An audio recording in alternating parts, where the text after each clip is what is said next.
அன்பு உறவுகளுக்கு வணக்கம். திருத்தந்தை 14ஆம் லியோ முதல் முறையா ஒரு புதுமையை அங்கீகரிச்சிருக்கிறார். அந்த புதுமை யாருக்கு நடந்தது, எங்கே, எப்ப நடந்தது, யாருடைய ஜெபத்தால் முன்னெடுக்கப்பட்டது, யாருடைய பரிந்துரையை ஏற்று ஆண்டவர் புதுமையை நிகழ்த்தினார் என்பதைத்தான் இந்த காணொளியில உங்களோடு நான் பகிர்ந்துக்க இருக்கிறேன். இதுவரை சேனலை சப்ஸ்கிரைப் செய்யாதவங்க சப்ஸ்கிரைப் செய்கிறதோட லைக், கமெண்ட், ஷேர் செய்து மற்றவங்களும் இந்த அரிய தகவலை அறிஞ்சிக்கிற உதவி செய்ய உங்கள் அன்போட கேட்டுக்கிறேன்.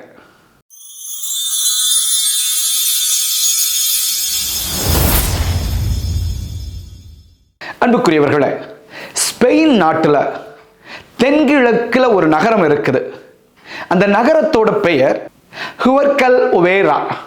அந்த நகரத்தில் பிறந்து வளர்ந்த ஒருவர் படித்து மருத்துவராகி பணி செய்கிறதுக்காக அமெரிக்காவுக்கு போகிறார்.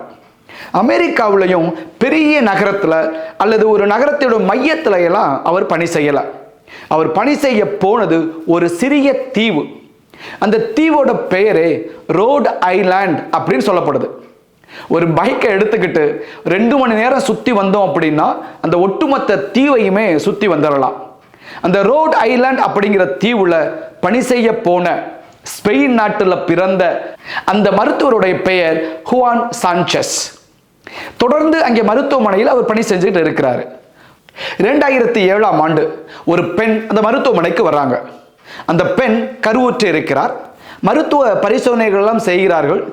அந்த குழந்தையையும் தாயையும் காப்பாற்ற வேண்டும் என்றால் அந்த குழந்தை சுகப்பிரசவமாக பிறக்கிற வரை காத்திருக்க முடியாத ஒரு சூழல். உடனடியாக அந்த தாய்க்கு அறுவை சிகிச்சை செய்தாக வேண்டும். ஆனால் நிறை மாதம் இன்னும் வரவில்லை.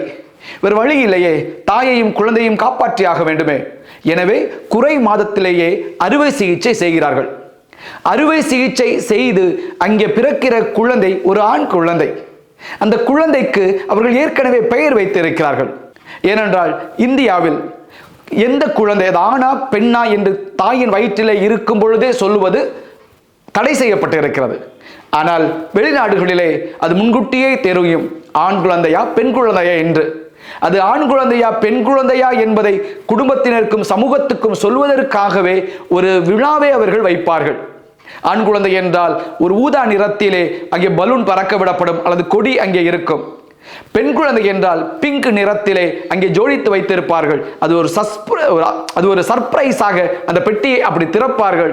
எல்லோருக்கும் தெரியும் அந்த தாயின் வயிற்றிலே இருக்கிற குழந்தை ஆணா பெண்ணா என்று. இங்கே அது ஆண் குழந்தை. ஏற்கனவே அவர்கள் பெயர் வைத்திருக்கிறார்கள். அந்த குழந்தையின் பெயர் டைஹுவான் ஹால். இந்த டைஹுவான் ஹால் என்ற அந்த சிறிய குழந்தை அங்கே அறுவை சிகிச்சையின் மூலம் எடுக்கப்படுகிறது. அந்தோ துயரம், அந்த குழந்தைக்கு இதய துடிப்பு தொடங்கவே இல்லை. இதயம் சுத்தமாக துடிக்கவில்லை. மருத்துவர்கள் கன்னத்தை தட்டி பார்க்கிறார்கள், நெஞ்சு பகுதியை தட்டி பார்க்கிறார்கள், கால்களை தேய்த்து பார்க்கிறார்கள். எந்த விதமான அறிகுறியும் இல்லை அங்கே இதய துடிப்பு தொடங்குவதற்கு. அந்த குழந்தையின் முகம் அப்படியே வெளிரி போக ஆரம்பிக்கிறது. அந்த குழந்தையின் முகம் உடல் முழுக்க அப்படியே நீலம் பாரிக்க தொடங்குகிறது. மருத்துவர்கள் அவர்களிடமிருந்த அனைத்து கருவிகளையும் கொண்டு வந்து என்னென்னமோ செய்து பார்க்கிறார்கள். அவர்கள் கற்றறிந்த அனைத்து வழிமுறைகளையும் அந்த பெரிய மருத்துவமனையிலே முன்னெடுத்து பார்க்கிறார்கள். குழந்தைக்கு இதய துடிப்பு தொடங்கவே இல்லை. என்ன செய்து முடியவில்லை. ஒரு கட்டத்திலே மருத்துவர்கள் முடிவு செய்கிறார்கள், இந்த குழந்தையை இனி காப்பாற்ற முடியாது. உடல் முழுக்க நீலம் பாரித்து விட்டது, முகமெல்லாம் வெளிரி விட்டது, இன்னும் இதய துடிப்பு தொடங்கவே இல்லை. இனிமேலும் இந்த குழந்தையை காப்பாற்ற முடியாது என்று மருத்துவர்கள் கைவிடுகிறார்கள். அப்பொழுதுதான் அங்கே உள்ளே இருந்த இந்த குறிப்பிட்ட மருத்துவர் ஹுவான் சான்செஸ் என்ற இந்த மருத்துவர் தனியாக சென்று ஜெபம் செய்ய தொடங்குகிறார். அவர் ஜெபம் செய்ய தொடங்குகிற பொழுது அவருடைய நினைவிற்கு அதிகம் பிரபலியமான அல்லது பலருக்கும் தெரிந்த புனிதர்கள் எல்லாம் அந்த நேரத்தில் வரவில்லை. உதாரணமாக நாம் கோவிலுக்கு ஜெபிக்க போகிறோம் என்றால் உடனடியாக அந்தோனியாரே என்று ஆரம்பிப்போம், செபஸ்தியாரே என்று ஆரம்பிப்போம், தோமையாரே என்று ஆரம்பிப்போமே. அப்படி நமக்கு அறிமுகமான சில புனிதர்கள் இருப்பார்கள். ஆனால் அவர் என்று ஏனோ தெரியவில்லை, அதிகம் அறிமுகமான புனிதரெல்லாம் அவருக்கு ஞாபகத்துக்கு வரவில்லை.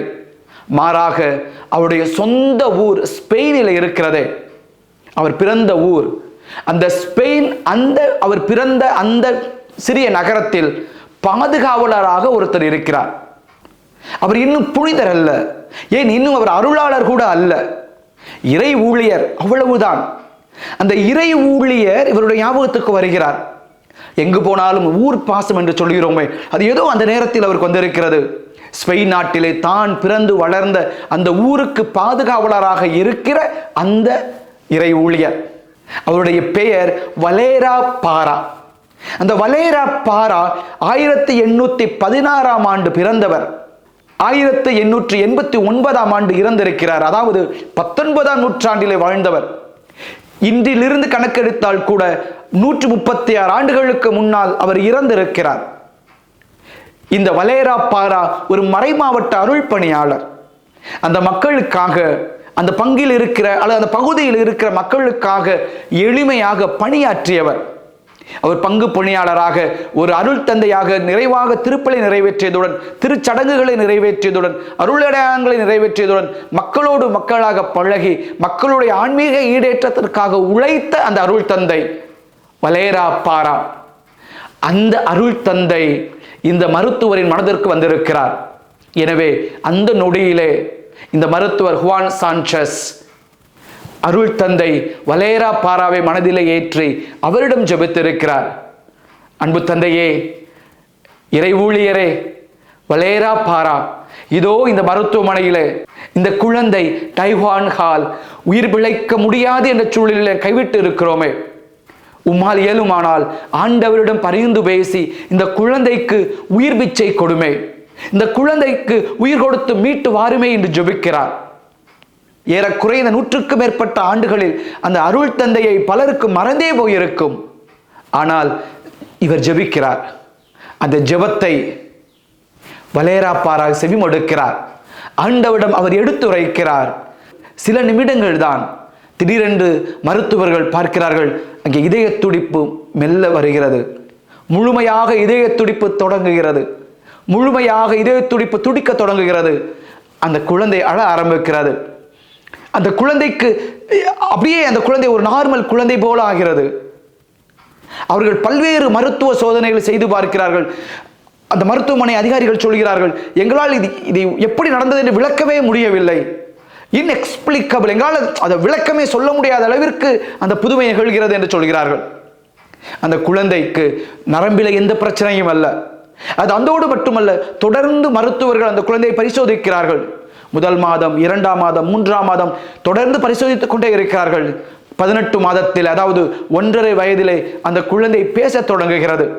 2 வயதிலே அந்த குழந்தை நடக்க தொடங்குகிறது.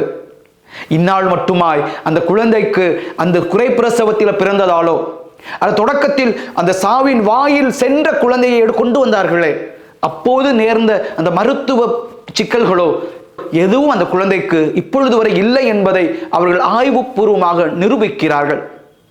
இந்த ஆய்வு முடிவுகள் வத்திக்கானுக்கு அனுப்பப்படுகிறது. நன்றாக யோசித்து பாருங்கள் நண்பர்களே, வத்திக்கான் அவ்வளவு எளிதாக, நம்முடைய கத்தோலிக்க திருச்சபை அவ்வளவு எளிதாக ஒரு மருத்துவ ரீதியான புதுமையை ஏற்றுக்கொள்வதில்லை. ஏகப்பட்ட பரிசோதனைகள் அங்கே நடக்கும். எல்லா பரிசோதனைகளின் முடிவிலும் அன்று நடந்த அந்த உயிர் பிச்சை, அன்று அந்த குழந்தை பிழைத்து எழுந்தது இறைவனின் புதுமையால் நிகழ்ந்தது என்பதையும், இந்த அருள் தந்தை வலேரா பாராவின் பரிந்துரையால் நிகழ்ந்தது என்பதையும் திருச்சபை ஏற்றுக்கொண்டது. இந்த புதுமைதான் நம்முடைய திருத்தந்தை 14ஆம் லியோ முறைப்படி அங்கீகரித்த முதல் புதுமை. சற்று யோசித்து பாருங்களேன். பிரான்ஸ், இத்தாலி பாரம்பரியத்தில் உள்ள குடும்பத்தில் அமெரிக்காவில் பிறந்த, பெரு நாட்டில் அதிகமாக பணியாற்றிய நம்முடைய புதிய திருத்தந்தை, ஸ்பெயின் நாட்டில் வாழ்ந்து இறந்த ஒரு அருள் பணியாளர், அமெரிக்க நாட்டின் எங்கோ ஒரு தீவில் ஜெபித்து நடந்த புதுமையை இங்கே அங்கீகரித்திருக்கிறார். திருச்சபைக்கு புதிய புதுமை மட்டுமல்ல, இன்னும் சில காலம் கழித்து புதிய புனிதராகவும் வலேரா பாரா வர இருக்கிறார். 136 ஆண்டுகள் ஆகியிருக்கிறது அவர் அருளாளராக உயர்த்தப்பட. ஆண்டவர் விரும்பினால் விரைவாகவே அவர் புனிதராகலாம். இல்லை என்றால் ஆண்டவருக்கு உகந்த வருடத்திலே நாளிலே என்றோ ஒரு நாள் எதிர்காலத்தில் அவர் புனிதராக உயர்த்தப்படுவார். இந்த நிகழ்வு நமக்கு அற்புதமான ஒரு செய்தியை சொல்கிறது.